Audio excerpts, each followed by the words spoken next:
Hello everyone and welcome back to another video here. Before I get started here, I just want to kind of share something a little bit unrelated to the video here, but finally after 2 years in the making, I finally have gotten my Ohio Certified Volunteer Naturalist, or OCVN for short, name tag and shirt that I'm wearing right now. So through the Ohio State University, and it's a really nice name tag, and that's a little spiral design of different designs of different wildlife and animals and stuff is also printed on the back here. Hopefully you can see.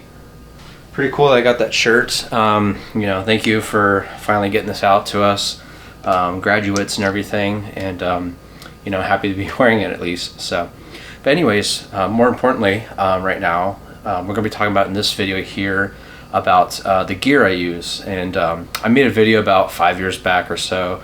It's like a 40-minute video. It's very long-winded and just kind of repeats myself, and it's a little too descriptive. So fortunately, I'm going to make this video a little bit shorter than that video, and I have some ideas of things I want to share. So because a lot's changed in all those years too. So with both my workflow out in the field and also just the type of gear and the techniques and everything like that I use, of course. So this video is basically just about the organization of it and how I kind of approach photography and everything out in the field. So as you can see here, I got quite a bit of a bunch of gear and stuff all spread out here on the table. I'm going to be going over kind of like how I pack it into these little internal camera units bags, which are basically just packing cubes for foot photography gear, of course, and all that. So before I start with that, though, I want to go to the actual bag I use primarily for landscapes and basically anything that isn't wildlife photography. I pretty much have this bag on my back, and this is an f-stop Tilopa 50-liter bag. It's very, very expensive, but it's very high quality, water repellent. Comes with a rain cover, of course, too. Tons of different straps for if you want to do trekking poles and stuff. And tons of pockets all over the sides, the front, the back, up top here, and then even on the inside there's these little mesh pockets that are pretty nice for just quickly stashing things in them, of course. And it's a very nicely kind of distributed bag in terms of the ergonomics and design of it, and it really works well for what I do. And it's actually very comfortable, as long as you don't overpack it, of course, like any backpack. It can be very comfortable. And this is also one of those bags that loads from the back side, so you actually have to take it off or kind of swing it around while it's on the waist straps here, and you can basically unloads like that. So as you can see, it's pretty much bottomless, it's empty and hollow, but these packing units are what goes inside of it, so you can quickly remove them, switch them out and all that stuff.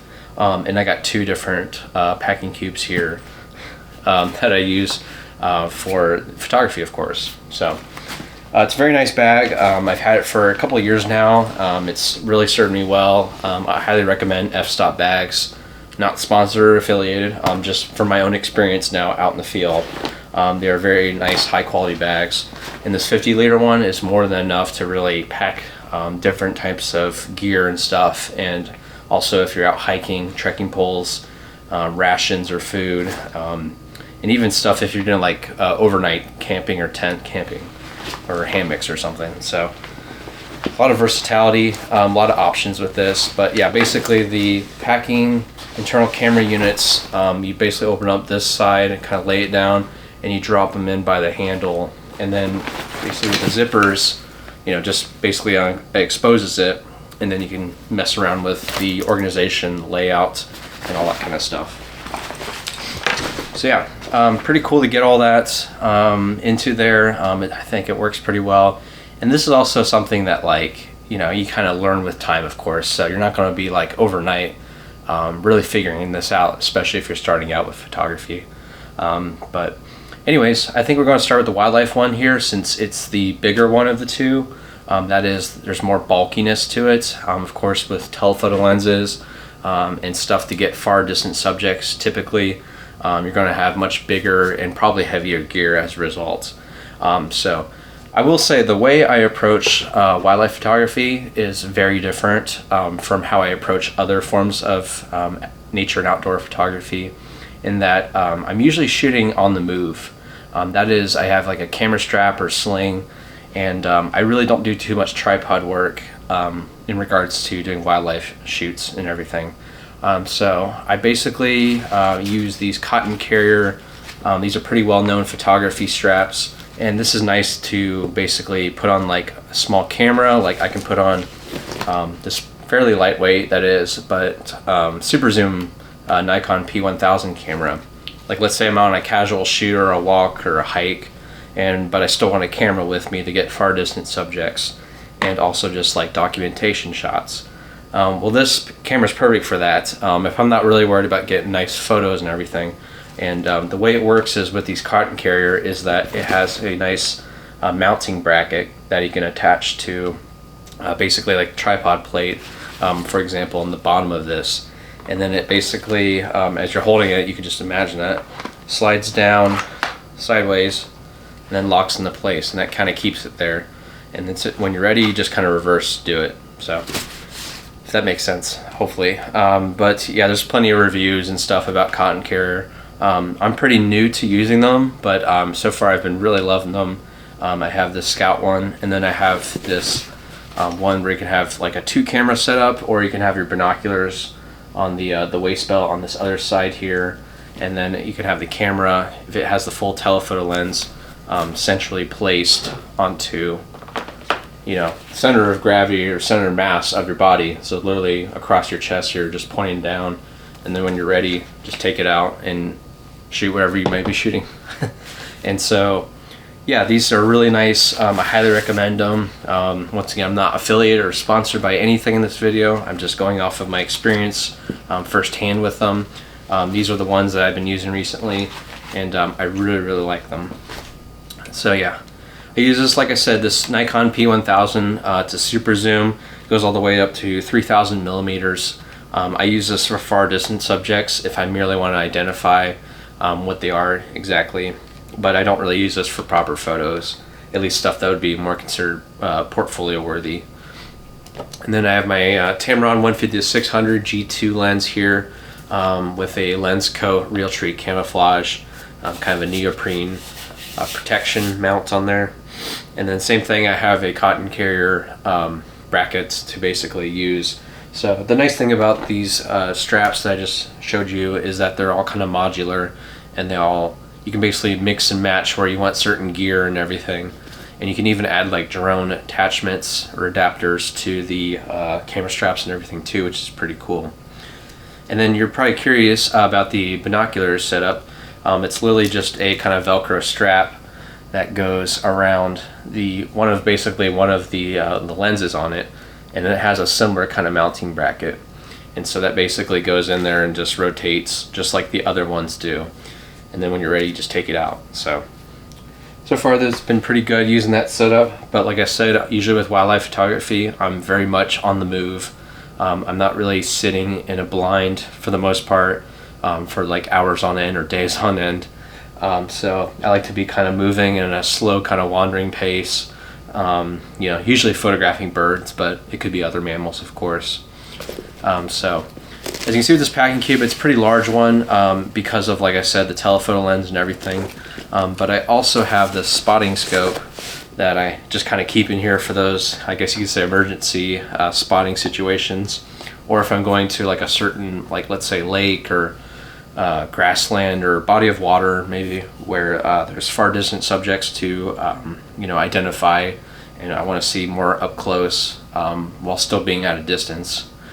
So a spotting scope like this is very nice. For my optics, I use a Diamondback, the Vortex brand Diamondback binoculars and spotting scope. I really like these. I feel like they're not the most expensive, but they're very high quality for what you get, and you know, they've never let me down. You get a nice crystal clear image with both of these types of devices here. So keep that in here, and you can obviously separate this packing cube. It's all kind of like this Velcro mesh design on the inside, And so you can, it's basically modular completely, so you can move all these different packing cube kind of walls and barriers and borders around to fit it to your needs, of course. I got another camera strap in here. This is just kind of a backup one if the cotton carrier is not doing the job for the day, but I probably will phase this out over time. But shout out to friends at McGee Marsh. It's a pretty cool place, of course, and you know, it's nice to keep a backup camera strap just in case for the binoculars or something, of course. I do have a backyard trail camera. This is one I've used for years now. If I ever want to like post at some location to you know, see wildlife and stuff later on when I collect it again. So don't use that too often, but that's kind of nice to have, you know, within reason, of course, where you place it. And then it's got like a little lens pouch in here. This is like a little Adorama slinger thing. Lens cap and a few other things. This is just kind of a one of these little like, drawstring bags, and I just kind of keep like little small accessories that I may use, typically like batteries and stuff in here. So that's pretty much it with that. So like I said, it's a pretty large f-stop ICU bag, and it has this handle on the front here that you can just kind of pull it by once it's zipped up, of course, and kind of like, you know, easily carried around like luggage. And this fortunately fits also in the Talopa 50-liter bag, which is really nice. So moving on to the other photography I do, which is literally like everything else with outdoors, as most of you are familiar with here.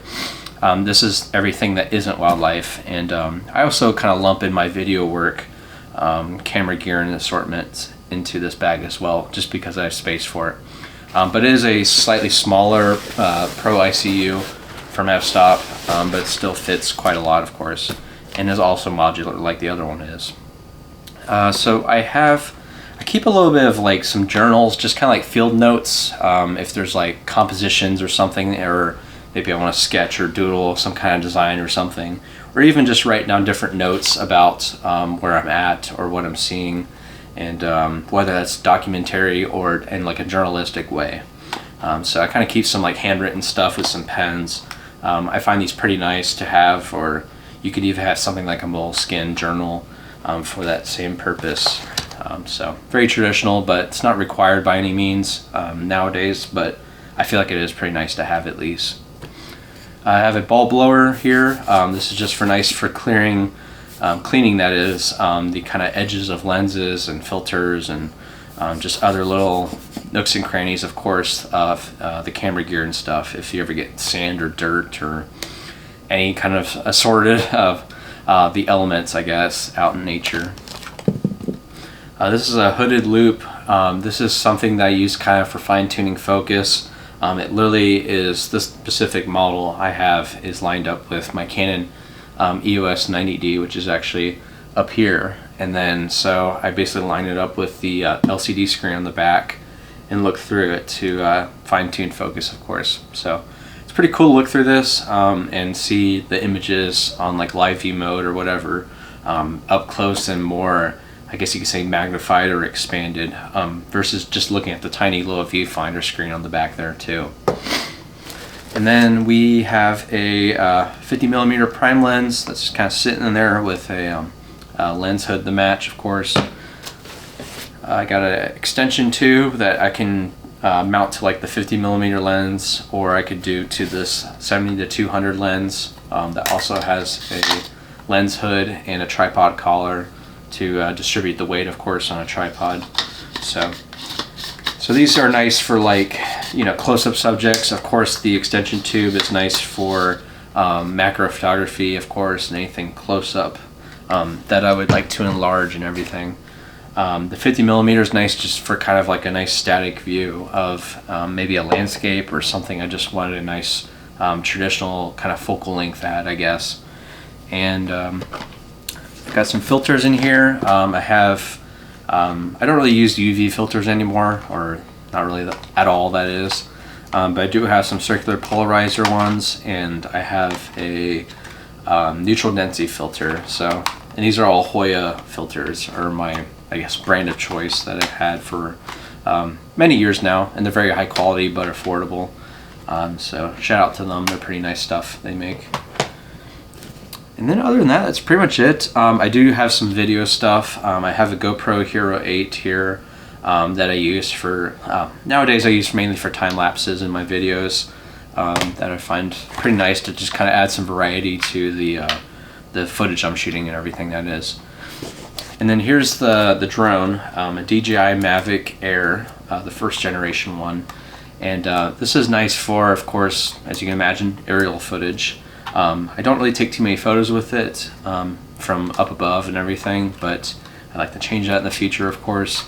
But it's pretty fun in most locations I go to that just kind of bust this out every now and then just to kind of fly it around and have some fun with it. And then I got a 3 battery pack charger here, so 3 batteries with this drone. And I keep an extra, I forgot it actually, I keep an old extra phone in here. This is an old smartphone I have, and I use it just for the screen on the control deck, on the controller for the drone. So I keep that in here. So it's a good idea to keep in mind, maybe if you have an old phone laying around and you just want to download the DJI app or something, if whatever drone you have of choice, if it needs an app or requires it. I know some controllers have like the screen built in, and you don't even need a phone or some kind of mobile device to do that, which is pretty cool. But those are usually like the higher end models, of course, and everything. Pretty much it. Yeah, I think that's kind of wraps up everything. This camera right here is a Canon M50 Mark II. It's the only mirrorless camera I own at this moment. And I use it pretty much exclusively for video. It has a Rode wired microphone on the top of it. You know, I got different tripods, carbon fiber ones, a Gitzo and a Benro here. And then this camera right here is a Canon 90D that I use for basically all my photography. So I think that's it. I think I'm going to conclude the video here. If you have any questions or comments or ideas for me about how I can like arrange or organize things, or maybe even just share your own methodology of how you organize your gear and how you use it and all that stuff. But for what I found over the years, this is like my ideal setup, at least right now, but of course it's always going to be evolving as time goes on. So thanks so much for watching, everyone, and I hope you have a great day. Thank you.